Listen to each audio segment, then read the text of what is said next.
It was a tense day in Canberra as a heated debate erupted between the Greens and Prime Minister Anthony Albanese. The issue at hand was the government's climate policy, which the Greens felt did not go far enough in addressing the crisis. As the debate raged on, emotions began to run high. Greens leader Adam Bandt stood before the Parliament, his voice rising in passion as he condemned the government's plan. "This is not a climate policy, it's a fossil fuel policy," he thundered. Prime Minister Albanese, however, remained calm and composed, his voice steady as he defended his government's position. "We are taking real action on climate change," he said. "Our policy will reduce emissions and create jobs in the clean energy sector."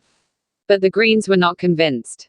They argued that the government's policy did not go far enough, that it would not meet the targets set by the Paris Agreement. They demanded more action, more ambition, and more urgency. As the debate continued, the atmosphere in the Parliament grew more and more charged.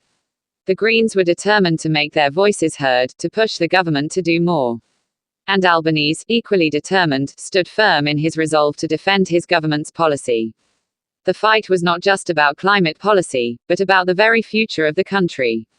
The Greens saw the government's plan as a threat to the planet, a failure to act in the face of catastrophic climate change. And Albanese saw the Greens' demands as unrealistic, as a threat to the economy and the livelihoods of Australians.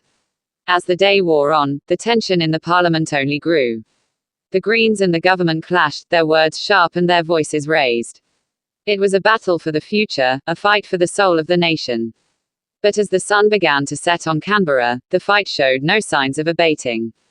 The Greens and the government remained locked in a bitter struggle, each side refusing to give in. It was a clash that would continue for days, for weeks, and for months to come.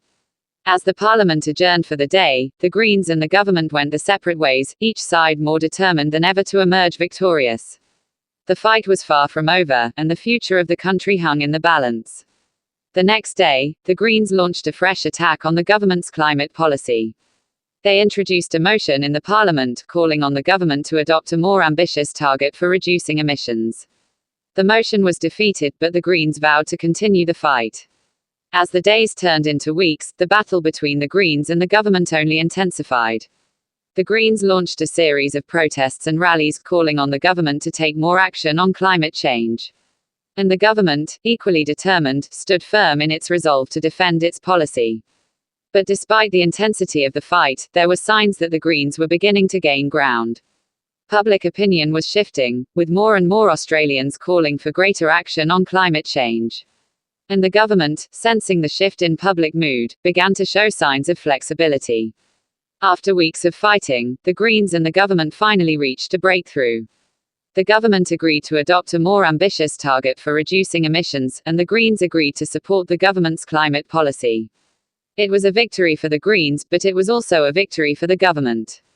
The government had shown that it was willing to listen, to adapt, and to change. And the Greens had shown that they were a force to be reckoned with, a powerful voice for the voiceless.